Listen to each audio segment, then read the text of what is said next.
జీవితాలకు అవసరమైనటువంటి సంగతిని మనము తెలుసుకునే ప్రయత్నం చేద్దాం. అదేమిటంటే, ఈరోజు మనుషులు అనుకుంటున్న ఆత్మహత్యతో వారి బాధలకు, కష్టాలకు, కన్నీళ్ళకి ముగింపు కలుగుతుందా అనే దానిని మనం ఆలోచించాలి.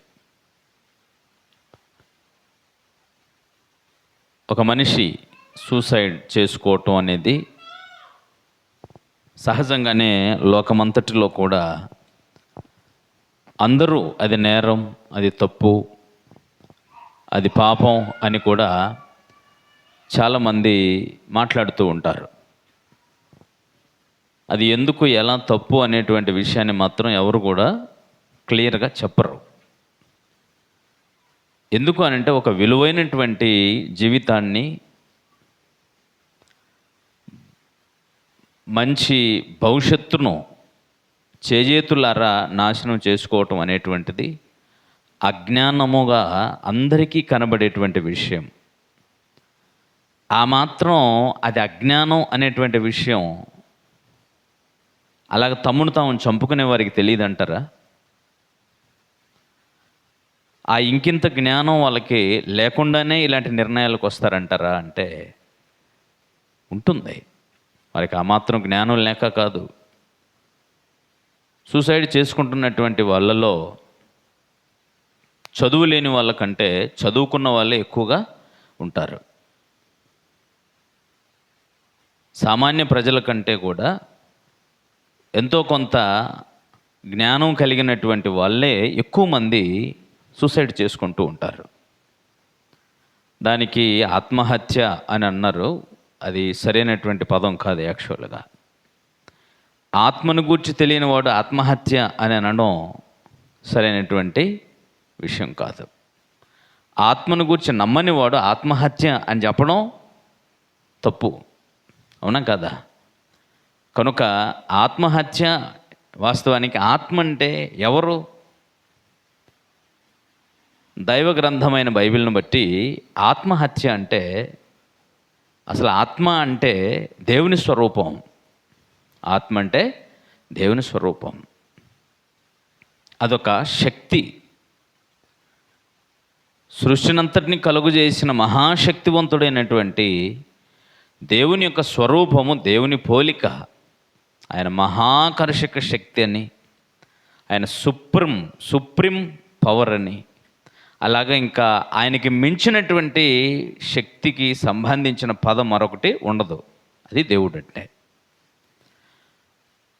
ఒక మాటతో బైబిల్ ప్రకారంగా చెప్పాలంటే, దేవుడు అంటే సర్వశక్తిమంతుడు అని అర్థం. తనకు తానుగా బైబిల్లో దేవుడు తన గురించి పరిచయం చేసుకున్నప్పుడు మానవ జాతితో, నేను సర్వశక్తి గల దేవుడను, సర్వశక్తి గలవాడని అని చెప్పుకుంటాడు. అలాంటి మహాదేవునికి మరో పదమే ఆత్మస్వరూపి అని. అలాంటి మహాశక్తివంతునికి ఉన్న మరో పదమే ఆత్మస్వరూపి, ఆత్మరూపి అని. ఇక ఎంతోమంది నాస్తికులు ఎంతోమంది ఉంటారు. ఆత్మ అనేది ఒట్టిది, దేవుడు అనేది ఒట్టిది, వాళ్ళే ఒట్టి మాటలు మాట్లాడుతూ ఉంటారు. ఈ మహాసృష్టిని అంతటిని క్రమమైన విధానంలో చక్కగా సృష్టిని ఒక మహాశక్తి నడిపిస్తుంది అనేటువంటి దానిని వాళ్ళు కూడా చెప్పక తప్పదు. ఎందుకంటే సృష్టికి ఇంత క్రమబద్ధత ఎలాగొచ్చింది అనే దానికి వారి దగ్గర సమాధానం ఉండదు. అయితే దాన్ని మేము శక్తి అంటున్నామో కాబట్టి మీరు కూడా దాన్ని శక్తి అనండి అని ఏదో ఒక మాట మాట్లాడుతూ ఉంటారు. ఏమో మీరు శక్తి అనాలని ఎందుకు అనాలి, మేము దేవుడు అని అంటాం అని మనం అన్నప్పుడు నోరు మూసుకోవాల్సిందే వాళ్ళు. అంతే కదా? కాబట్టి దేవుడు అంటే సమస్తాన్ని చేసినటువంటి వాడు. అలాంటి ఆత్మస్వరూపే సమస్త సృష్టిని, దీని కదలికలన్నిటి వెనకాల కనిపించిన ఒక మహాశక్తిగా దేవుడు ఎలాగున్నాడో, కనబడుతున్నటువంటి ఈ దేహమును కదిలించేటువంటి ఒక మహాశక్తి ఆత్మ. వాడే అసలైనటువంటి వ్యక్తి. కనబడే ఈ రూపం కాదు. కనబడే ఈ రూపముల్లో దీనిని నడిపించగలిగేటువంటి ఒక అదృశ్యమైనటువంటి శక్తి ఉంది. కదులుతున్న ఈ మహాశక్తి అంతటి వెనకాల కనబడని ఒక మహాశక్తి ఉన్నట్టుగా కదులుతున్న ఈ మహా సృష్టి అంతటి వెనకాల కనబడకుండా ఒక మహాశక్తి ఉన్నట్టుగా కదులుతున్న ఈ దేహము లోపల ఆత్మ అనేటువంటి ఒక శక్తి ఉంది. దానిని అందుకనే మానవుడు దేవుని స్వరూపం. దేవుడు ఏ విధముగా అనంతమైన వాడుగా, ముగింపు లేనివాడుగా, నిత్యుడుగా, శాశ్వతుడుగా, అక్షయమైన వాడుగా ఉంటాడో అలాగే ఈ దేహములో నివసిస్తున్నటువంటి ఆత్మ కూడా నిత్యం ఉండేటట్టుగానే దేవుడు చేశాడు. మానవుడు అంటే శరీరము ప్లస్ ఆత్మ = మానవుడు. యాక్చువల్గా మరణంతో ఈ 2 భాగాలు వేరైపోతాయి. దీనిని చెప్పినప్పుడు వింటున్నప్పుడు బహుశా అర్థం కాదు. ఎవరైనా మనం ప్రేమించినటువంటి వ్యక్తి బాగా దగ్గర ఉన్నటువంటి సందర్భంలో చనిపోయాడు అనుకోండి, అప్పటి వరకు కదలాడుతూ, మాట్లాడుతూ, చూస్తూ, వింటూ ఉన్నటువంటి ఆ వ్యక్తి ఉన్న పలంగా దేహాన్ని విడిచిపెట్టి వెళ్ళిపోతే దానికి ఏదో పేరు, హార్ట్ అటాక్ అయిందని, హార్ట్ అరెస్ట్ అయిందని, హార్ట్ ఫెయిల్ అయిందని, ఇలాగ ఏదేదో ఒక విషయం అయితే చెప్పేసి తప్పుకుంటారు. అయితే ఎవరు ఆలోచన చేయరు, ఇదివరకు కదలాడుతున్నటువంటి దేహమును ఇప్పటి వరకు కదిలించినటువంటి వాడు ఎక్కడికి వెళ్ళిపోయాడు, ఇది ఎందుకు ఇప్పుడు నిర్జీవంగా మారింది అని ఎవరు ఆలోచన చేయరు. కానీ వాస్తవమైనటువంటి సంగతి, ఫలానా వ్యక్తి చచ్చిపోయాడు అనేటువంటి విషయం అయితే అందరూ స్పష్టంగా మాట్లాడుకుంటారు. చచ్చిపోయాడు, మరి ఉన్నది ఆత్మ తొడుగుకున్నటువంటి తొడుగది. మన దేహానికి వస్త్రాలు ఎలాగైతే వేసుకున్నామో ఆత్మకు దేవుడు తొడిగినటువంటి వస్త్రం లాంటిది దేహం. అందుకని ఆత్మ అంటే నిత్యుడు. దేహాన్ని వదిలిన తర్వాత ఎక్కడో ఒక చోట ఉంటాడు. ఎక్కడో ఒక చోట అంటే ఎక్కడ? దేవుడి సృష్టిని చేశాడు.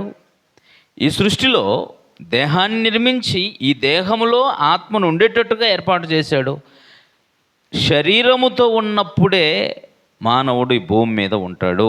శరీరాన్ని వదిలిపెట్టవలసి వస్తే ఆత్మ ఈ లోకంలో ఉండదు. ఆత్మల లోకం వేరే. అయితే ఆ ఆత్మ బాధలకు ముగింపు అని, ఆత్మ మరణం అనేటువంటిది బాధలకు ముగింపు అనేటువంటిది సరైనటువంటి విధానము కాదు. అది లోకానికి తెలియదు. మరలా ముందు చెప్పిన విషయం చెబుతున్నాను. ఆత్మ హత్య గావించబడదు. ఆత్మ చచ్చిపోదు. చచ్చేది ఏమిటంటే శరీరం మాత్రమే. శరీరమును బ్రతికించేది ప్రాణం. ప్రాణం రక్తంలో ఉంటుంది. రక్తంలో ఉన్నటువంటి ప్రాణం, రక్త కణాలలో ఉన్నటువంటి ప్రాణం ఒక్కొక్కటి చచ్చిపోవడం మొదలైతే ఆటోమేటిక్గా దేహంలో ఉన్న అన్ని ఆర్గాన్స్ పనిచేయడం ఆపేస్తాయి. అంటే నిర్జీవంగా మారిపోతుంది అన్నమాట దేహం. అప్పుడు ఆత్మ ఇందులో నుంచి బయటికి వెళ్ళిపోతాడు. ఒక విధంగా చెప్పాలంటే ఆత్మ బయటికి వెళ్ళిపోయాడు అని అంటే ఇది ఖచ్చితంగా 1 అవర్ లోపు పూర్తిగా నిర్జీవంగా మారిపోతుంది. కదలనేటువంటి దేహంగా ఇంకేమీ ఉండదు. అంటే కదలేమంటే ఆత్మ వెళ్ళిపోయిన మరుక్షణమే దేహం నిర్జీవంగా మారుతుంది, కదలని స్థితిలో మారిపోతుంది. కానీ ఇంకా కొన్ని ఆర్గాన్స్ కొన్ని గంటలు, అంటే దాదాపు 1 లేక 2 గంటల వరకు ఇంకా ప్రాణంతో ఉంటాయి అని, ఆ 2 గంటల లోపు కొన్ని ఆర్గాన్స్ అంటే అవయవాలని తీసి భద్రపరిస్తే కొంతమందికి అది ప్రయోజనకరంగా ఉంటుంది అనేటువంటి ఒక జ్ఞానము, టెక్నాలజీ ఈ దినాల్లో అందుబాటులో ఉంది. కాబట్టి డాక్టర్స్ అలా కొంతమంది కూడా దాన్ని అమర్చి చక్కగా పనిచేయించగలుగుతున్నారు. ఆత్మ వెళ్ళిపోయిన తర్వాత దేహంలో ఉన్నటువంటి అవయవాలను తీసేస్తున్నా కూడా దేహము కదలట్లేదు అంటే అర్థం ఏంటి? అక్కడైనా ఆలోచించాలి. దేహమునకు ఏదైనా చిన్న దెబ్బ తగిలితే అబ్బా అని అరిచేటువంటి మనిషి, చిన్న సూది ఇంజెక్షన్ వేయించుకోవడానికి కూడా భయపడేటువంటి మనిషి ఆత్మ వెళ్ళిపోయిన తర్వాత ఆ దేహంలో ఉన్న హార్ట్ తీసేస్తారు. అవసరం అనుకుంటే హార్ట్ గుండె తీసేయగలరు, మూత్రపిండాలు తీసేయగలరు, ఊపిరితిత్తుల్ని తీసి భద్రపరచగలరు, ఇంకా మనకు పనికొచ్చేటువంటి కళ్ళు తీసి వేయగలరు. ఇవన్నీ తీసేస్తున్నప్పుడు నోరు మాట్లాడేదే. మరి అవి పనిచేస్తున్నాయి అన్నప్పుడు అవి పనిచేస్తున్న దాంట్లో ప్రాణం ఉన్నట్టు గమనించినట్లయితే అవి తీస్తున్నప్పుడు ఈ దేహం, ఈ నోరు అబ్బా అయ్యా అని ఎందుకు అనదు? అంటే ఈ బాధనంతటినీ నోటి ద్వారా కళ్ళ ద్వారా బయటికి తెలియజేసేది ఎవరు అంటే ఆత్మ. ఆ ఆత్మ వెళ్ళిపోయిన తర్వాత ఈ దేహాన్ని నువ్వు ఏం చేసినా అది ఏమీ అనదు. అది ఆత్మ. కనుక ఆత్మను కూర్చున్నటువంటి జ్ఞానం ముందు మనిషికి అవసరం. ఆత్మ లేకుండా దేహము నిష్ప్రయోజనమైంది. ఆత్మ లేని 1-2 గంటల్లో ఇందులో ఉన్న ప్రతి అవయవము పూర్తిగా చచ్చిపోతుంది. ఇక 6 గంటలు, 10 గంటలు, 12 గంటలు దేహాన్ని అలాగే ఉంచేస్తే 12 గంటల్లోపు దానికదే పురుగులు తయారు చేసుకుంటుంది, దానికదే క్షీణించిపోతుంది. అదే ఆత్మగా నీవు అందులో ఉంటే ఈ దేహం ఏమీ అవుతుంది. చూసారా అంత అద్భుతంగా దేవుడు ఈ దేహంలో ఉన్న ఆత్మను పెట్టాడో. ఇలాంటి ఒక అద్భుతమైనటువంటి, ఒక విధంగా చెప్పాలంటే జీవితం అనేటువంటిది దేవుడిచ్చిన గొప్ప వరం. ఇంకా మీకు చెప్పాలి అంటే పిల్లలకి, చదువుకున్న పిల్లలందరికీ అర్థమయ్యేటట్టుగా ఈ జీవితం యొక్క ఎంత విలువైందో మీరు తెలుసుకోవాలి అంటే, మనము తల్లి గర్భంలో రూపాన్ని సంతరించుకోవడానికి పిండంగా మారడం కొరకు, అమ్మ కడుపులో మనము పిండంగా మారడం కొరకు సైన్స్ చెప్పినటువంటి విషయం, అది భూతు అని భావించకుండా సత్యంగా మనం స్వీకరించగలిగితే అప్పుడే జీవిత విలువ మనకి తెలుస్తుంది. అర్థమవుతుందా? ఒక్కసారి మనతో పాటు అమ్మ కడుపులో దేహాన్ని ధరించుకోవడానికి శక్తి కలిగినటువంటి జీవ కణాలు ఎన్ని బయలుదేరి వస్తుంటే దగ్గర 4 కోట్లకు పైగా, అంటే మనలాగే దేహాన్ని ధరించుకోగలిగిన శక్తి కలిగినటువంటి జీవకణాలు తండ్రిలో నుంచి తల్లి గర్భంలోనికి, అండంలోనికి ప్రవేశించడానికి 4 కోట్లు బయలుదేరుతాయి. 4 కోట్ల కణాలు, జీవకణాలు వచ్చి తల్లి అండంతో ఒకే కణానికి మాత్రమే అవకాశం ఇస్తుంది. తల్లి అండం అనేది ఏం చేస్తుందంటే ఒక్క కణానికి అవకాశం ఇస్తుంది. ఆ ఒక్క కణం తల్లి అండంలోనికి వెళ్ళగానే అది క్లోజ్ అయిపోద్ది. అండం క్లోజ్ అయిపోయిన వెంటనే లోపల ఆ ఒక్క జీవకణం 1కి 2, 2కి 4, 4కి 8, 8కి 16, 16కి 32 అలాగ అభివృద్ధి చెందుతూ రోజులు గడుస్తున్న కొద్దీ 9 నెలల్లోగా, అంటే దాదాపుగా 5 లేక 6 నెలల్లోనే అవయవాలను ఏర్పాటు చేసుకుంటుంది, తయారు చేసుకుంటుంది. అది ఇక్కడ మన పాయింట్ ఏమిటంటే, మనతో పాటు దేహాన్ని ధరించుకోవడానికి తల్లి అండంలోని ప్రవేశించడానికి వచ్చిన కణాలు 4 కోట్లకు పైగా ఉన్నట్లయితే 4 కోట్లకు పైగా ఉన్నటువంటి కణాలకు దొరకనేటువంటి భాగ్యం నీకు కలిగించబడింది అన్నప్పుడు నువ్వెంత గొప్పవాడివో, ఎంత గొప్పదానివో, ఎంత గొప్ప అవకాశమో నీకు తెలియాలా. ఒకవేళ నీ జీవితం భూమి మీద అవసరం లేదనుకుంటే అప్పుడే నీతో పాటు నేల రాలిపోయినటువంటి కోట్ల కణాలలో నువ్వు ఒక కణముగా రాలిపోయి ఉండేవాడివి కదా. కనుక అలాగా అమ్మా నాన్నల యొక్క కలయికలు, భార్యాభర్తల కలయికలలో ఎన్నో సార్లు కలుసుకుంటారు. ఎన్నో కోట్ల కణాలు నిర్జీవంగా మారిపోతాయి, నేల రాలిపోతాయి. ఒక్క కణానికే తల్లి గర్భములో రూపాన్ని సంతరించుకునేటువంటి అవకాశం ఉంటుంది. అలాంటి అవకాశం నీకు ఇచ్చినప్పుడు భూమి మీదకి వచ్చి 9 నెలల అమ్మ కడుపులో అవయవ నిర్మాణం చేయబడిన తర్వాత భూమి మీదకి వచ్చి భూమి మీద ఉన్న మనం అమ్మ కడుపులో ఉన్నప్పుడు ఎన్నో దారుణాలు జరగవచ్చు, జరగలేదు, చల్లగా కాపాడబడ్డాం, భూమి మీదకి వచ్చాం. భూమి మీద మనకు బుద్ధి జ్ఞానం వచ్చేటప్పుడు కూడా పసితనంలో ఏం జరుగుతుందో తెలియకుండా ఆలనాపాలన చేస్తూ ఆడుతూ పాడుతూ తిరుగుతున్న ఆ పసితనంలో ఎన్నో రోగాలు దాడి చేస్తాయి పిల్లల మీద. ఆయన అక్కడి నుంచి కూడా తప్పించబడ్డాం. ఇంకా భూమి మీదకి వచ్చే ఎన్నో యాక్సిడెంట్లు, ఎన్నో ప్రమాదాలు, ఎన్నో విపత్తులు, ఇతరుల వలన, ఇతరుల నిర్లక్ష్యాల వలన ఎన్ని ఆపదలు, ఇవన్నిటిని తప్పించుకుంటూ ఈరోజు మనము భూమి మీద సజీవులుగా ఉన్నామో. ఇంత సజీవులుగా ఉన్నటువంటి ఇంత భద్రతతో ఎన్నిటినో తప్పించుకొని ఒక అదృష్టంగా గొప్ప వరముగా ఇవ్వబడిన ఈ జీవితాన్ని క్షణంలో ఏదో అందలేదని, ఏదో దొరకలేదని జీవితాన్ని ముగించుకోవటం అనేటువంటిది సరైన విధానము కాదు, ఆత్మహత్య కాదు అనేటువంటి విషయం. తర్వాత అసలు ఈ జీవితం ఎంత విలువైందో మీకు తెలియాలి. ఎవరు ఈ మధ్యకాలంలో 10th క్లాస్ స్టూడెంట్స్, ఆ పిల్లలకి ఏమాత్రం జ్ఞానం ఉంటే 10th క్లాస్ ఫెయిల్ అయిపోతే సూసైడ్ చేసుకుంటారు, ఇంటర్ ఫెయిల్ అయిపోతే సూసైడ్ చేసుకుంటారు. వాళ్ళు మధ్యకాలంలో 7th క్లాస్ ఫెయిల్ అయితే కూడా సూసైడ్ చేసుకునే పిల్లలు కూడా ఏం అర్థం అవుతుంది పిల్లలకి? ఫెయిల్ అయితే మళ్ళీ రాసుకోలేమా? వాళ్ళు చదువుకోలేమా? చచ్చిపోతే మళ్ళీ జీవితం వస్తుందా? జీవితంలో నువ్వేమి కోల్పోయినా కూడా తిరిగి మీరు దానిని సంపాదించుకోగలరు. మీకు ఒక మంచి మాట చెప్తాను. ఒక ఆయన ఉన్నాడు బైబిల్లో, క్రీస్తు పూర్వం దాదాపు 2000 సంవత్సరాల క్రితం జీవించినటువంటి ఒక ఆయన. దాన్ని అప్పుడు ఊజు దేశం అన్నారు, ఈరోజు దాన్ని మస్కట్ అని పిలుస్తారు. ఆ దేశంలో ఒక గొప్ప ధనవంతుడు ఉన్నాడు. ఆ కాలంలో ధనవంతుడు అంటే పశువులు, గాడిదలు, గొర్రెలు, ఇవే. అంత పెద్ద ధనవంతుడు ఆయన. అంత పెద్ద ధనవంతుడైనటువంటి ఆయన పేరు ఏం పేరంటే యోబు. ఇంగ్లీష్లో జోబ్ అంటారు. అర్థమైందా? ఈయన ఎంత పెద్ద ధనవంతుడు చూస్తారా? యోబు గ్రంథంలోని మొదటి అధ్యాయంలో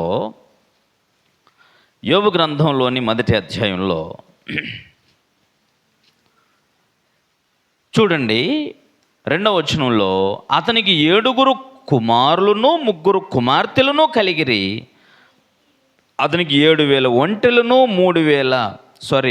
7,000 గొర్రెలను 3,000 ఒంటెలను 500 జతల ఎడ్లను 500 ఆడుగాడిదలను కలిగి బహుమంది పనివారును అతనికి ఆస్తిగా ఉండిన గనుక తూర్పు దిక్కు జనులందరిలో అతడే గొప్పవాడిగా ఉండెను. ఈయనకి ఎంతమంది పిల్లలు? 10 మంది పిల్లలు, 7 మంది కుమారులు, 3 కుమార్తెలు. చూసారా?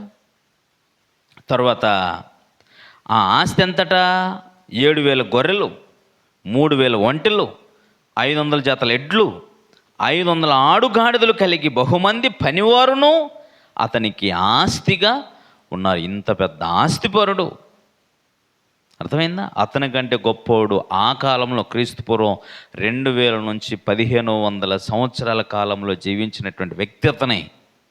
అతని చరిత్ర ఖచ్చితంగా వాస్తవమైనటువంటి చరిత్ర. మళ్ళీ చెబుతున్నా, అతడు ఊజు దేశమందు ఒక మనుషుడు ఉన్నాడు. ఊజు దేశం అనేది మస్కట్గా పిలువబడేటువంటి ప్రాంతం. చాలామంది వెళ్తుంటారు కదా, మస్కట్కి వెళ్తుంటారు, కువైట్కి వెళ్తుంటారు, దుబాయ్కి వెళ్తుంటారు బతకడానికి. అది ఆ ప్రాంతం ఇంత గొప్ప ధనవంతుడు ఆ కాలంలో. ఈ కాలంలో అయితే ఎన్ని కోట్లు ఉన్నాయి, ఎన్ని ఆస్తులు ఉన్నాయి, ఎన్ని కిలోల బంగారం ఉంది, దీన్ని ఇలా కొలుస్తూ ఈ కాల పరిస్థితి అది. ఆ కాలంలో పరిస్థితి ధనవంతుడు అంటే అలా కొలిచేవాళ్ళు. ఒకరోజు అనుకోకుండా ఈ వ్యక్తి మంచి భక్తి కలిగిన వాడు. ఇక ఆ భక్తికి సంబంధించినటువంటి పరీక్ష ఎటువంటిది అనేటువంటి దానిని దైవికమైన కోణంలో ఆలోచిస్తే అది డిఫరెంట్గా ఉంటుంది, ప్రత్యేకమైన విధానంలో ఉంటుంది. అది మీ అందరికీ తెలుసు, అనేకసార్లు మనం మాట్లాడుకున్నాం. అయితే ఇక్కడ తను ఊహించినటువంటి పరిణామం చోటు చేసుకుంది. ఒకే రోజున పిల్లలు ఒక ఇంట్లో 10 మంది పిల్లలు ఇంట్లో కూర్చొని చక్కగా విందు చేసుకొని ఇంట్లో ప్రశాంతంగా ఆహారం పుచ్చుకుంటున్న వేళ ఉన్న పలంగా ఇల్లంతా కూలిపోయి 10 మంది పిల్లలు ఒకే రోజు చచ్చిపోయారు. ఏ తల్లిదండ్రులైనా ఎలా ఉంటారు చెప్పండి? ఉం? ఏ తల్లిదండ్రులైనా ఎలా ఉండగలరు? ఏం చెప్తున్నానంటే 10th క్లాస్ ఫెయిల్ అయిపోయానో, ఇంటర్మీడియట్ ఫెయిల్ అయిపోయానో, డిగ్రీ ఫెయిల్ అయిపోయానో, ఉద్యోగం రాలేదనో, లేకపోతే ఇంకా ఆ, ఆ, ఇంటర్వ్యూల్లో సక్సెస్ కాలేదనో, ఫెయిల్ అయిపోయానో, వ్యాపారంలో ఫెయిల్ అయిపోయానో, అప్పులు ఎక్కువైపోయానో, లేకపోతే ఇంకా ఎవరితో దాన్ని ఏమంటారు ఈ మధ్యకాలంలో ఎక్కువగా కనబడేది లవ్ ఫెయిల్యూర్, ఇదేదో అయిపోతుందనో, ఎవరు సంతోషంగా చూడట్లేదనో, భార్య ప్రేమించట్లేదనో, భర్త ప్రేమించట్లేదనో, ఇలా చిన్న చిన్న వాటికే జీవితాలు ముగించుకునేటువంటి మనుషులకి నేను చెబుతున్నటువంటి పాఠం గొప్ప కనువిప్పు కావాలి. ఈయన 10 మంది పిల్లలు, 7,000 గొర్రెలు, 3,000 ఒంటెలు, 500 జతల ఎడ్లు, 500 ఆడుగాడిదలు, బహుమంది పనివాళ్ళు, ఇంత పెద్ద ఆస్తిపరుడు. ఇదంతా ఎవరి కోసం అంటే తన కుటుంబం, తన పిల్లలే కదా. ఈ 10 మంది పిల్లలు ఒకరోజు ఉన్నట్టుగా ఉండి ఇల్లంతా కూలిపోయి చచ్చిపోయారు. అందరూ 10 మంది పిల్లలు ఒకే రోజు చచ్చిపోయారు. ఏ తండ్రి అయినా ఏ తల్లి అయినా ఎలా బ్రతకగలదో చెప్పండి? ఒక బిడ్డ, 10 మంది పిల్లలు ఉండగా ఒక్క బిడ్డ చనిపోయినా కూడా గుండెలు అవిసిపోయేటట్టుగా వీధంతా ఏకమైపోయి వాళ్ళతో కూడా ఏడవగలిగిన అంత ఏడ్పు, అనేకులను కలవరపెట్టి అందరిని ఏడిపించగలిగినంత ఏడుపు ఏడ్చేటువంటి తల్లులు తండ్రులున్న ఈ లోకంలో 10 మంది పిల్లలు ఒకే రోజు పోతే ఎలా బ్రతికి ఉంటారు వాళ్ళు చెప్పండి? ఇది ఇంతటితోనే అయిపోలేదు. ఇంకా ఈ కార్యక్రమాలు, పిల్లల కార్యక్రమాలు, అంత్యక్రియలు ఇంకా సంపూర్తి అవుతున్నాయో లేవో. నీకున్నటువంటి 7,000 గొర్రెలని శత్రు పక్కన ఉన్నటువంటి రాజులు ఎవరో వచ్చేసి ఏం చేశారంటే మీ పని వాళ్ళందరినీ కొట్టేసి వాటన్నిటిని తోలుకెళ్ళిపోయారు అని చెప్పేశారు. 3,000 ఒంటెలను కూడా మీ పని వాళ్ళందరినీ పడగొట్టేసి చంపేసి ఇదంతా తీసుకెళ్ళి ఆస్తిపాస్తులన్నీ తీసుకెళ్ళిపోయారు. అవన్నీ తీసుకెళ్ళిన తర్వాత కూడా ఇంకేముంటుంది చెప్పండి బతకడానికి? ఆయనకి ఇంకేముంటుంది? ఏమీ ఉండదు. అసలు బ్రతకడానికి ఏమన్నా ఆశ ఉంటుంది? ఇక ఎందుకు ఈ బ్రతుకు అనుకుని తన్ను తాను నిందించుకోవాలి. కానీ అలాంటి ప్రతికూల పరిస్థితుల్లో కూడా, అలాంటి వేదనకరమైనటువంటి పరిస్థితుల్లో కూడా ఆ వ్యక్తి మాట్లాడినటువంటి మాట ఏంటో తెలుసా? చూడండి ఒకసారి. 1వ అధ్యాయంలో 21వ వచనంలో అతడు వెళ్ళి ఏం చేశాడంటే మొత్తం జరిగినదంతా, ఆస్తిపాస్తులన్నీ శత్రువులు వచ్చి కొట్టుకొని వాళ్ళని 10 పనులను చంపేసి తీసుకెళ్లారని, పనివారిని హత్య చేసి తీసుకెళ్ళిపోయారని, పిల్లలు అదే రోజు చచ్చిపోయిన సంగతి అంతటిని చూసినటువంటి తాను ఎంత గుండె నిబ్బరము కలిగిన వాడు అతని మాటలు మీరు చూడాలి. 19వ వచనం నుంచి 20వ వచనం నుంచి చదువుతున్నాను. అప్పుడు యోబు లేచి పై వస్త్రమును చింపుకొని తల వెంట్రుకలను గొరిగించుకొని నేల మీద సాష్టాంగపడి నమస్కారం చేసి ఇట్లా నేను తల్లి గర్భంలో నుండి దిగంబరినే వచ్చి దిగంబరినే అక్కడికి వెళ్ళేదను. దేవుడే ఇచ్చెను, దేవుడే తీసుకొని పోయాను. దేవుని నామమునికే స్తుతి కలుగునుగాక. ఆయన ఇస్తే కదా ఇదంతా నాకు వచ్చింది. కాబట్టి ఆయన ఇచ్చాడు, ఆయన తీసుకెళ్ళిపోయాడు. ఆయన ఇచ్చాడు, ఆయన తీసుకెళ్ళిపోయాడు. ఆయన నేను దిగంబరిగా వచ్చి దిగంబరిగానే వెళ్ళిపోతా, మధ్యలో వచ్చింది మధ్యలోనే పోయింది. ఎంత గుండె నిబ్బరం కలిగిన వాడో చూడండి. నేను చెప్తున్నా, మీకు అర్థమైందా? చిన్న చిన్న వాటి కోసం జీవితాలని ముగించుకునేటువంటి పనికి మాలినటువంటి నిర్ణయాలు తీసుకొని బలవంతంగా జీవితాలను ముగించుకునేటువంటి మనుషులకి జ్ఞానోదయం కలిగేటట్టుగా మన జీవితాలు ఉండాలి. మన మాట సమాజానికి ఉపయోగపడాలి. జీవితం చాలా విలువైంది. ఎంత విలువైందో చెప్పాను. ఎన్నో కోట్ల కణాలకు దక్కనటువంటి ఈ జన్మ నీకు దక్కింది తల్లి గర్భంలో. నీతో పాటు శరీరాన్ని ధరించుకోవడానికి శక్తి కలిగిన జీవకణాలు కోట్లు నేలరాలిపోగా నిన్ను దేవుడు తల్లి గర్భంలో నిల్చోబెట్టాడు. అలాగ నిన్ను కాపాడుతూ భూమి మీద తీసుకొని వస్తే మధ్యలో వచ్చినటువంటి వాటి కోసం ఏవో వచ్చాయి ఏవో పోయాయి అనేటువంటి ఆలోచనతో దౌర్భాగ్యపు నిర్ణయాలు తీసుకోకూడదు. అది జ్ఞానం కాదు. అదే చెప్తున్నా, సూసైడ్ చేసుకునే వాళ్ళని చూస్తే తెలివి తక్కువ వాళ్ళు, అజ్ఞానులు, మూర్ఖులు ఇలాగ పైన మాట్లాడతారు. ఇది తప్పు అని చట్టం కూడా చెప్తుంది. ఎందుకు తప్పు, ఎలా తప్పు, జీవితం యొక్క విలువను గురించి ఎప్పుడైనా అర్థమయ్యేటట్టుగా కాలేజీల్లో, స్కూల్లో చెప్పారా? చెబితే అది వారి హృదయాల్లో ఉండేటట్టుగా చెప్పగలిగి ఉన్నారా? జీవిత సత్యాలు చెప్పేవాళ్ళు ఈరోజు మనకి ఎలిమెంటరీ స్కూల్లో ఉండరు, హై స్కూల్లో ఉండరు, కాలేజీల్లో ఉండరు, యూనివర్సిటీల్లో ఉండరు, ఎక్కడ ఉండరు. ఎందుకంటే జీవిత సత్యం వాళ్ళకి తెలియదు. పుస్తకాల్లో రాసిన దాన్ని చదువుకొని బట్టేసి అందులో ఉన్న జ్ఞానాన్ని పట్టుకొని ఎగ్జామ్స్ రాసేసి పట్టా పుచ్చుకొని వేసుకొని ఏదో ఉద్యోగం సంపాదించుకొని 4 రూపాయలు సంపాదించుకొని బతికి అందరికన్నా ముందు ఏదో ఒక రోగం బారిన పడి చచ్చిపోయే ఈ గీత మీద నడుస్తుంది లోకం. కానీ జీవితం అనేది ఎవరిచ్చారు, ఎందుకు ఇచ్చారు, ఎలా పుట్టాం, మనం ఎందుకు చచ్చిపోతున్నాం, ఈ జీవిత సత్యాలను చెప్పగలిగేటువంటి గ్రంథం బైబిల్. అందుకని బైబిల్ ప్రకారంగా ఒక జీవితాన్ని గూర్చి తెలుసుకోవాలి, నేర్చుకోవాలి, ఆలోచించాలి అనుకుంటే గొప్ప భవిష్యత్తు ఉంది. నీకు గొప్ప భవిష్యత్తు ఉంది. ఇంత పోగొట్టుకున్నటువంటి వ్యక్తి సూసైడ్ చేసుకోలేదు. ఆయన గుండె నిబ్బరముతో ఎంత దూరం ఆలోచన చేశాడంటే, నేను ఏమీ లేకుండానే భూమి మీదకి వచ్చాను, నేను భూమి మీద ఎన్ని తెచ్చుకున్నా, ఎన్ని సంపాదించుకున్నా, ఎన్ని సమకూర్చుకున్నా, ఎంత పెద్ద ధనవంతున్నైనా, ఎంత పేరు కలిగిన వాడినైనా, నేను వెళ్ళేటప్పుడు మాత్రం నేను వేసుకున్న పట్టు వస్త్రాలు కూడా నా మీద ఉంచరు, దిగంబరిగానే వెళ్తాను. ఏదో ఒక పుట్టినప్పుడు పొత్తిగుడ్డను ఏ విధంగా చుట్టేస్తారు, చచ్చిపోయినప్పుడు చావు గుడ్డను ఒకటి, తెల్ల గుడ్డను ఒకటి చుట్టేసి పంపించేస్తారు. అందుకని ఆయన అన్నాడు, ఎలా వచ్చానో అలాగే వెళ్ళిపోతాను నేను, మధ్యలో మధ్యలో పోయే అనుకున్నాడు. అంతే. అతని గుండె నిబ్బరమును చూసినటువంటి దేవుడు నిజంగా కొద్ది కాలము తర్వాత అతనికి రెట్టింపు ఇచ్చాడు. అది వేరే విషయం.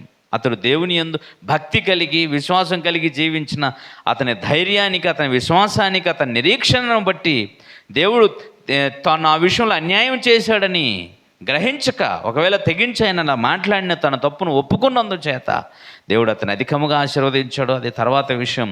కానీ తను కోల్పోయినప్పుడు తన స్థితిని ఒకసారి ఆలోచించండి. ఎన్ని కోల్పోయిన పరిస్థితుల్లో ఇంతటితో అయిపోలేదు. ఇతని శరీరానికి మహాభయంకరమైనటువంటి కుష్టు వచ్చేసింది. కుష్టు అంటారో కొరుకుడు పుండు అంటారో తెలియదు, కానీ తన దేహం అంతా కూడా భయంకర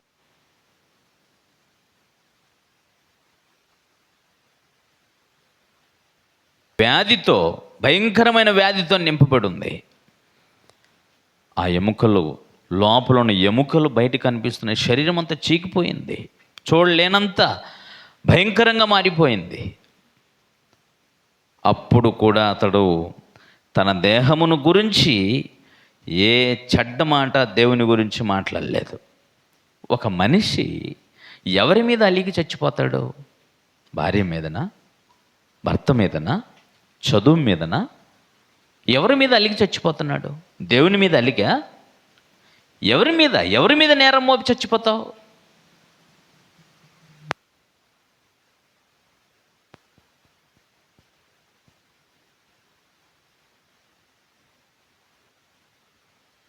అజ్ఞానంగా బ్రతుకుతుంటారు మనుషులు, మూర్ఖపు ఆలోచనలు.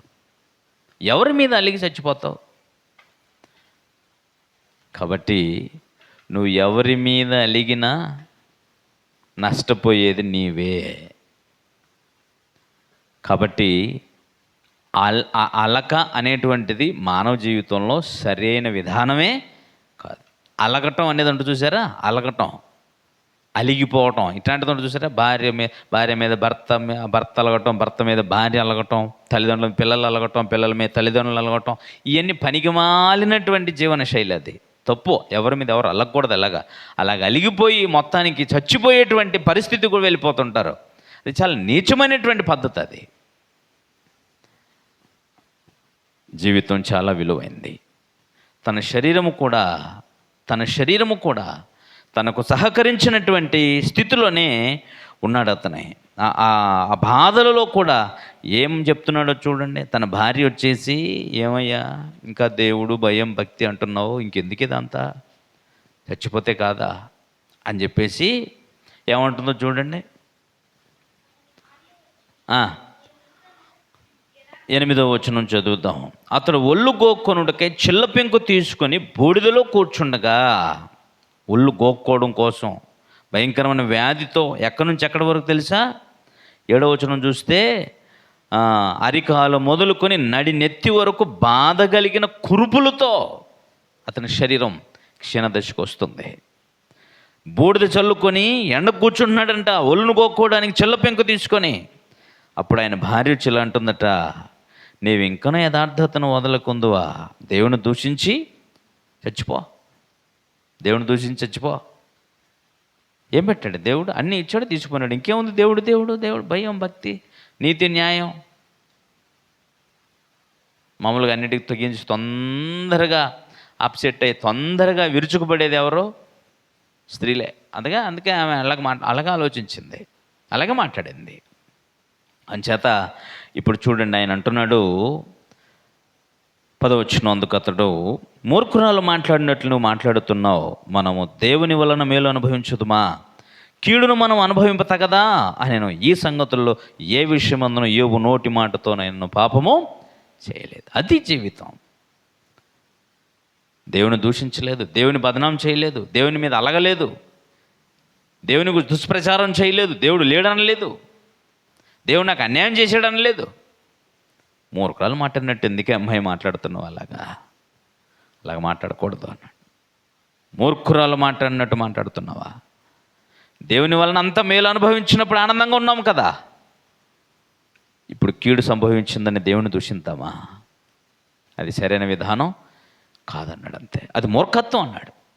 అన్నీ వస్తే దేవుని నమ్మటం కాదు, అన్నీ పోయినా దేవుని నమ్మటం, దేవునికి కృతజ్ఞత చెప్పడమే మానవ జీవితం యొక్క గొప్పతనం.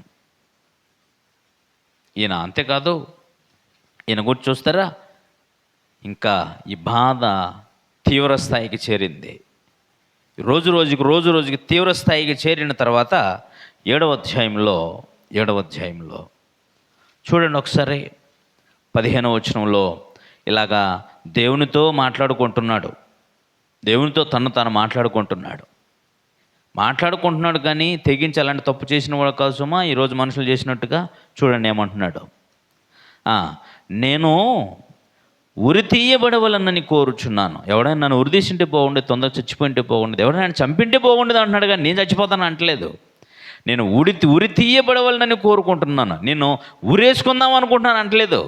నేను ఉరి తీయబడవలనని. ఈ బాధలతో రోజు చచ్చిపోవడం కంటే ఎవరైనా ఉరి తీసింటే బాగుండేది, తను చంపుకోవచ్చు కదా అన్నాడు. అలాగా, ఎందుకంటే జీవిత విలువ తెలిసిన వాళ్ళు. ఉరి తీయబడవలని కోరుచున్నాను, ఈయన ఎముకలను చూచుట కన్నా మరణముందుట నాకు ఇష్టం.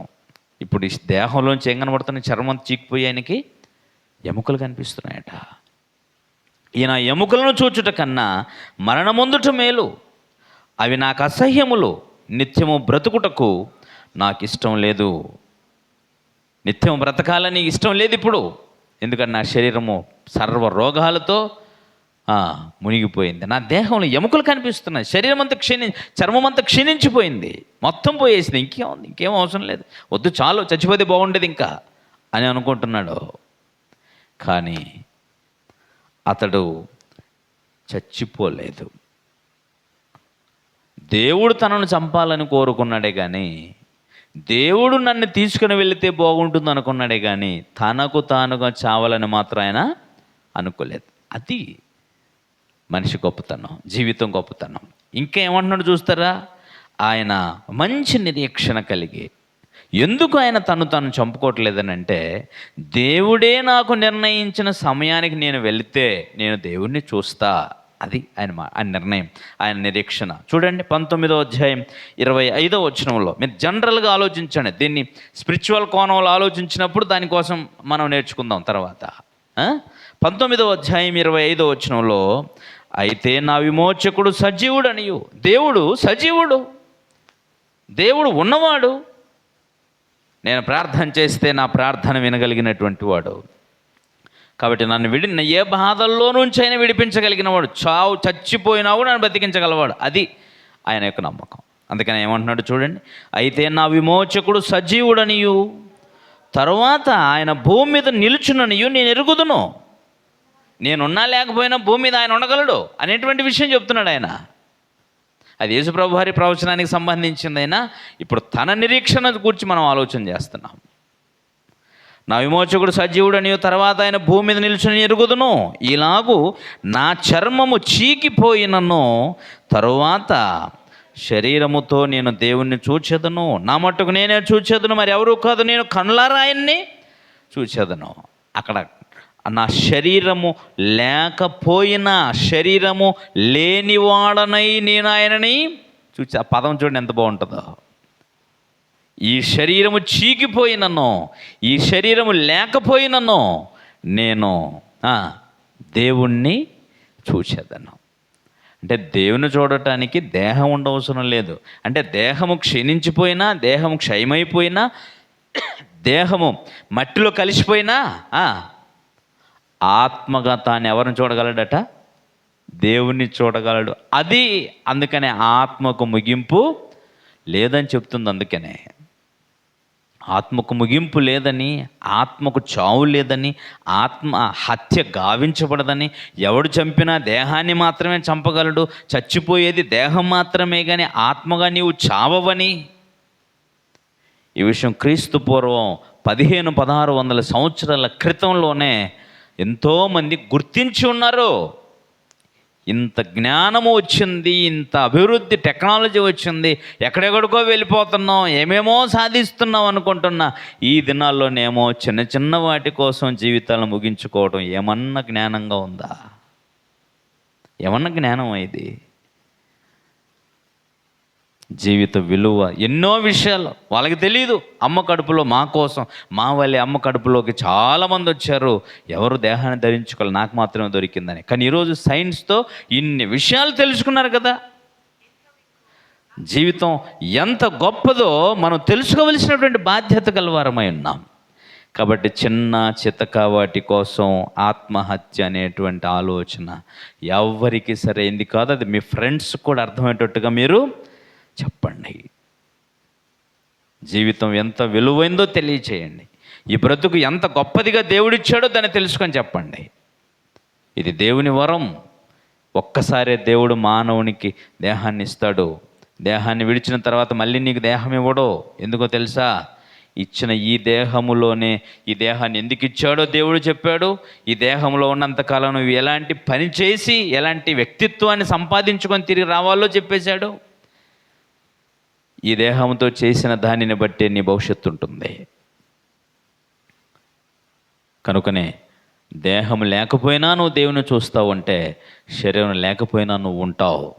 భక్తి కలిగి బ్రతికిన వాడు దేవునిని దూషించకుండా, దేవుని మీద నింద వేయకుండా, దేవునిని తోలనాడకుండా, ఎవరి మీద అలగకుండా, ఎవరి మీద శాపనార్థాలు పెట్టకుండా జీవిత సత్యమును గ్రహించిన వాడుగా యోబు గారు నిరీక్షణతో ఎదురు చూచాడు. ఇది ఒక భక్తిపరుని యొక్క నిరీక్షణ. కానీ ఇలాంటి సందర్భాన్నే జరిగినటువంటి ఒక సంఘటన గురించి యేసుప్రభు వారు చెప్పారు. ధనవంతుడు ఒకడు ఉండెను, అతడు ఊదారంగ బట్టలు ధరించుకొని బహుదినము సుఖపడుచుండవాడు. అతని దగ్గర దరిద్రుడైన ఒక లాజరు అనేవాడు ఒకడున్నాడు. వాడు చచ్చిపోయాడు కురుపులతో. వాడి దేహం తినడానికి తిండి లేదు, కురుపులతో చచ్చి బ్రతుకుతున్నటువంటి అతనిని కుక్కలు వచ్చి అతను నాకుతున్నాయి. దరిద్రుడు చనిపోయాడు, పాతి పెట్టబడ్డాడు. కానీ వాడి ఆత్మ దేవదూతల చేత దేవుని సన్నిధికి నీతిమంతులు ఎందుకు కొనిపోబడిందని. ఆ తర్వాత లూకా సువార్త 16:22 వచనంలో ఇలా రాయబడించిన, ధనవంతుడు కూడా చనిపోయి పాతి పెట్టబడెను, అప్పుడు అతడు పాతాళంలో బాధపడుచు. ఎవరు బాధపడుతుంది? పాతి పెట్టబడింది అతని దేహం, కానీ ఇది బాధపడుతుంది ఎవరు? ధనవంతుడు. భూమి మీద నీతి న్యాయం లేకుండా, విశ్వాసం లేకుండా, భయం లేకుండా, భక్తి లేకుండా, క్యారెక్టర్ లేకుండా, ఇష్టానుసారంగా దేహాన్ని వాడేసి ఇష్టానుసారంగా భోగభాగ్యాలు అనుభవించి అన్యాయము న్యాయం అన్న తేడా లేకుండా, చిన్న పెద్దన వ్యత్యాసం లేకుండా, నోటికి వచ్చినట్టుగా శరీరానికి తోచినట్టుగా కళ్ళు చూసిందల్లా అనుభవించి లోకం దేవుడితో మనకేం పని సమస్తం అనుభవించి చచ్చిపోదాం అనుకుంటున్నటువంటి ఒక ధనవంతుని గాథ అది ఎవరికైనా సరే, అది ఒకడి కోసమే కాదు, ఇలాగ దేవుని భయం లేకుండా జీవితాన్ని ముగించుకుని ప్రతి వాడికి జరిగే భవిష్యత్తు అది. ధనవంతులు కూడా చనిపోయి, ధనవంతులు ఎలా చచ్చిపోయి నరకానికి పోతారని కాదు అర్థం. ఇలాగా దేవుణ్ణి మరచి బ్రతుకుతున్న, నీతి నియమం లేకుండా బ్రతుకుతున్న వాడు కూడా చచ్చిపోతాడు. అది మట్టిలో పాతి పెట్టబడుతుందో, కట్టిలో ఒక కట్టిగా పేర్చబడి కాల్చబడుతుందో బూడిదైపో తర్వాత విషయం. కానీ ఈ దేహమును విడిచిన వాడి కోసం చెప్తున్నాడు, చనిపోయి పాతి పెట్టబడెను, అప్పుడు అతడు పాతాళంలో బాధపడుతూ అక్కడ ఉన్నటువంటి నీతిమంతులైన వారిని చూచి, ఎవరైనా వచ్చి నాకు సహాయం చేయండి అంటున్నాడు. మీ భాషలో చెప్తున్న అర్థం అవడం కోసం. అక్కడ ఎవరో ఉన్నట్టున్నారో, నాకు తెలిసిన వాడు ఉన్నట్టుగా ఉన్నాడు, అతను నా ఎద్దుకు పంపించండి, నా నాలుకను చల్లార్చడానికి లాజరుని పంపించండి. అబ్రహాం గారు చెప్పారు, నీవు నీ జీవిత కాలముందు నీకు ఇష్టమైన సుఖం అనుభవించావు కనుక ఈ పాతాళంలో ఈ వేదన అనుభవిస్తున్నావు అన్నాడు. అట్టయితే భూమి మీద నాకు ఇంకా సహోదరులు ఉన్నారు, వాళ్ళందరూ కూడా ఇక్కడికి రాకుండా ఉండేదానికోసం సహాయం చేయండి, ఎవరైనా పంపించండి. అక్కడ చాలామంది ఉన్నారు భవిష్యత్తును గురించి చెప్పడానికి, నీతి న్యాయం గురించి చెప్పడానికి, జీవిత పరమార్థాన్ని చెప్పడానికి, ఆ వేదనకరమైన స్థలమునకు రాకుండా మంచి జీవమునకు పోయేటువంటి, నెమ్మది పొందేటువంటి స్థలానికి వెళ్ళే మార్గమును గురించి బోధించే వాళ్ళు భూమి మీద ఉన్నారు. వారి మాట విని నమ్మితే సరిపోతుంది అని అన్నాడు. కాదు అలాగన్న మాకు ఇక్కడ నుండి ఒకడు వెళితే, ఇక్కడ చచ్చిపోయినాడు ఒకడు బ్రతికిపోయి అక్కడ చెబితే ఎలా చెప్తారు? దేహం పాతి పెట్టబడింది, ఆత్మ పరదేశంలో ఉంది, నెమ్మది కలిగిన చోట్ల ఉంది. ఇప్పుడు అతడు వెళ్ళి భూమి మీదకి వెళ్ళి చెప్పాలంటే ఎలా చెప్తారు? మళ్ళీ దేహం అవసరం. అలాగ మళ్ళా ఒక తల్లి గర్భంలో మళ్ళీ జన్మించేటువంటి కార్యక్రమం ఒకటి లేదిక. అబ్రహాం చెప్పారు, కుదరదు, ఇక్కడున్న వాళ్ళు అక్కడికి వెళ్ళి చెప్పాల్సిన అవసరత లేదు. ఒకవేళ నమ్మని వాడు ఇక్కడ నుంచి వెళ్ళి అక్కడ చెప్పినా నమ్మరు. అలాగే కదా యేసుప్రభు వారు చనిపోయిన తర్వాత మూడవ దినం తిరిగి లేచినా నరకం అనేది ఉంది, పాతాళలోకం అనేది ఉంది, నెమ్మది కలిగిన స్థలం ఉంది, దేవుడున్న లోకం ఉంది, జీవం ఉంది, నరకం ఉందిరా బాబు అని చెప్తే ఎవడు నమ్ముతున్నాడు? ఒకడు మృతుల్లో నుంచి లేచినను నమ్మడు. భూమి మీద ఉన్న భక్తుల యొక్క నీతిమంతుల బోధన వినని వాడు పాతాళలోకం నుంచి, అంటే పరదేశంలో నుండి మళ్ళా ఒరే పాతాళం ఇలా ఉందిరా బాబు అని వెళ్ళి చెప్పినా సరే ఎవ్వడు కూడా నమ్మడు అని యేసుప్రభు వారు చెప్పేశారు. ఇక్కడ పాయింట్ మీకు అర్థమైందా? యథార్థంగా భక్తిగా బ్రతికినటువంటి యోబు గారేమో నేను దేవుణ్ణి చూస్తానని నమ్మకంతో ఉన్నాడు, దేహం లేకపోయినా చూస్తా అన్నాడు. అదే దేహాన్ని విడిచిపెట్టిన మరొకడు భయభక్తి లేనివాడు ఎక్కడికి వెళ్ళాడు? పాతాళంలో వేదన అనుభవించడానికి వెళ్ళాడు. ఈ విషయం యేసుప్రభు వారు చెప్పారు, జరిగిన సంఘటన. కాబట్టి మరణంతో ఆత్మకి నెమ్మది కలగాలి అని అంటే ఈ జీవితాన్ని తనుగా ముగించుకోవడం కాదు. యోబు వలె ఎంత కష్టం వచ్చినా, ఎంత వేదన వచ్చినా, ఎన్ని కోల్పోయినా దేవుడిచ్చిన జీవితం కదా, నేను అడగలేదు కదా ఈ జీవితం, దేవుడే కదా నన్ను పుట్టించాడు భూమి మీద, దేవుడే కదా మహాసృష్టిని చేశాడు, ఆయన నాకు ఎంతకాలం భూమి మీద నిర్ణయించాడో అంతకాలం నేను ధైర్యంగా, విశ్వాసంతో, భక్తిగా, న్యాయంగా, నీతిగా, సత్యమును అనుసరించి ఏమున్నా లేకపోయినా బ్రతుకుతానో అనేటువంటి నిర్ణయంతో బ్రతుకుతూ ఉన్నట్లయితే ఈ దేహాన్ని విడిచిన తర్వాత నువ్వు దేవుణ్ణి చూస్తావు, దేవుని యొద్ద ఉంటావు. దేవునితో పని లేదు, ఇష్టానుసారంగా బ్రతికేస్తానంటావా? దేహాన్ని విడిచిన తర్వాత పాతాళలోకానికి వెళ్తావు. దేవుని విశ్వాసం లేనివాడు, భక్తి లేనివాడు ఎవరైతే ఉంటారో వాళ్ళే సూసైడ్ చేసుకుంటారు. అలా సూసైడ్ చేసుకునే వాళ్ళందరికీ నెమ్మది కలుగుతుంది అనుకుంటున్నారా? బాధలోంచి విముక్తి కలుగుతుంది అనుకుంటున్నారా? కాదు. దేవుని నమ్మని కారణం చేతనో, లేకపోతే నీతి న్యాయములు లేకుండా బ్రతికినందు చేతనో, అన్యాయంగా బ్రతికేసి అన్యాయంగా చచ్చిపోయినందు చేతనో, నువ్వు చంపుకున్నందుకో, నిన్ను దేహాన్ని వదిలిపెట్టి బలవంతంగా బయటికి వెళ్ళటం చేసిన ఆ తప్పు కోసం కూడా నువ్వు వేదన అనుభవిస్తావు పాతాళంలో. బాధలు పోవు, ఇంతకంటే ఎక్కువైన యాతనలు అక్కడ ఉంటాయి. నీ ఒంటరితనం భరించలేనిది, భూమి మీద నువ్వు అనుభవించిన జీవితం అంతా తలపోసుకుంటూ నీ జ్ఞాపకం నుంచి ఏది తొలగిపోదు. కాకపోతే నీ బాధను వెలుబుచ్చడానికి నీకు నోరు ఉండదు అంతే. మళ్ళీ చెప్తున్నాను, గుర్తుపెట్టుకోండి. మీ నోరు కట్టేసి మీ కళ్ళు మూసేసి ఒక రూమ్లోని బలవంతంగా బంధించేస్తే ఏడుస్తావా? ఏడుస్తావు. నోరు మూసేశారు, కుట్టేశారు కదా, ఎలా ఏడుస్తావు? కళ్ళలోంచి కళ్ళనీళ్ళు వస్తాయి, అని మూలుగుతావు. నోరుంది కాబట్టి శబ్దం, నోరుంది కాబట్టి కేక వేయగలవు, నోరుందిగా కళ్ళు ఉన్నాయి కాబట్టి కళ్ళలోంచి నీళ్ళు వస్తాయేమో. నువ్వు దేహాన్ని వదిలిపెట్టిపోతే ఆ కళ్ళు ఉంటాయి, కళ్ళలోంచి నీళ్ళు రావు. నోరుంటా, నోట్లో శబ్దం రాదు. ఎందుకంటే ఈ అనుభవం అంతా ఎవరిదనమాట? ఆత్మదే కానీ శరీరానిది కాదు. అందుకనే అక్కడికి వెళ్ళిన తర్వాత నీ జ్ఞాపకాలన్నీ అక్కడ ఉంటాయి, కానీ నువ్వేమీ చేసుకోలేవు. అదే గొప్ప నరకం, అదే గొప్ప యాతన. స్నేహితులతో కలిసి జీవించే మనం స్నేహితులు కలవకపోతే బాధపడతాం.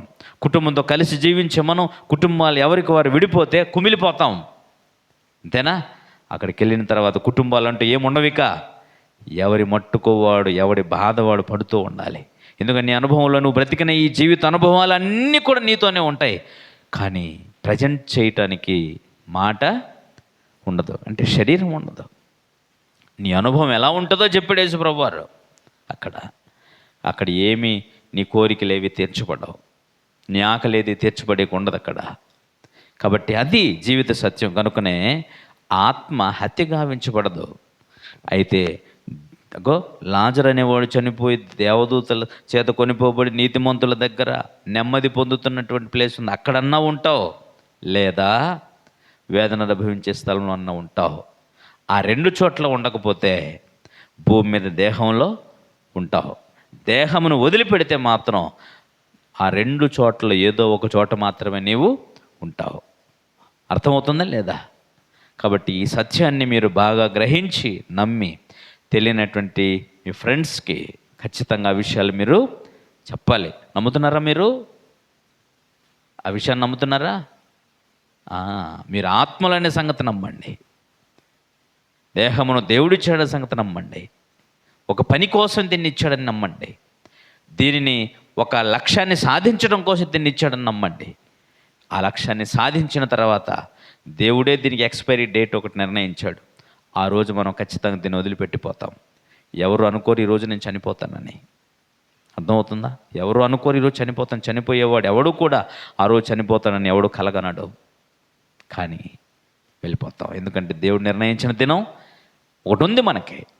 ఈలోగా చేయవలసిన మంచి పనులు, దైవికమైన కార్యక్రమాలు చేసి మన జీవితాన్ని దేవుడు చెప్పిన క్రమంలో, దేవుని చిత్తానుసారంగా, దేవుడు మనకు ముగింపు ఇచ్చినట్టుగా మన జీవితాన్ని ముగించేటట్టుగా జీవితాలు జాగ్రత్త చేసుకుందాం. అలాంటి కృప పరమ తండ్రి మనకు అనుగ్రహించుగాక. ప్రార్థించుకుందాం. దయగల తండ్రి, ఇచ్చిన ఈ దినమంతటి క్షేమం కొరకు స్తోత్రాలు. పరిశుద్ధమైన నీ జ్ఞానమును మేము గ్రహించి అనేకులు తెలియచేయుటికి ఇచ్చిన భాగ్యం కొరకు స్తోత్రాలు. పరిశుద్ధ గ్రంథంలో నిన్నెరిగిన వారు తండ్రి ఆత్మహత్య అనేటువంటి పనికి మాలినటువంటి పదంతో జీవితాలు ముగించుకున్న వాళ్ళు ఎవరు లేరు నాయన. నిన్నెరగని వారే వారి జీవితాలు ముగించుకున్నారు అనేకులు. ఇలాంటి తండ్రి దౌర్భాగ్యపు ఆలోచనలతో ప్రపంచంలో ఎంతోమంది యవనస్తులు, పెద్దలు నాయన, మరి కుటుంబాల్లో ఉన్నటువంటి యజమానురాలు, భార్యలు, భర్తలు ఎంతోమంది తండ్రి యవన బిడ్డలు వారి జీవితాలని అర్ధాంతరంగా ముగించుకుంటున్నారు. వారి జీవితాలు కనువిప్పు కలిగేటట్టుగా తండ్రి నీ బిడ్డలకు జ్ఞానోదయం కలుగునట్లు నీ పరిశుద్ధ జ్ఞానంతో నింపి నడిపించమని మధ్యాహ్న మనవులు విన్నందుకు స్తోత్రం చెల్లిస్తూ మా రక్షకుడు మీ కుమారుడైన క్రీస్తు నామమును ప్రార్థిస్తున్నాము తండ్రి. ఆమేన్. అందరికీ వందనాలు.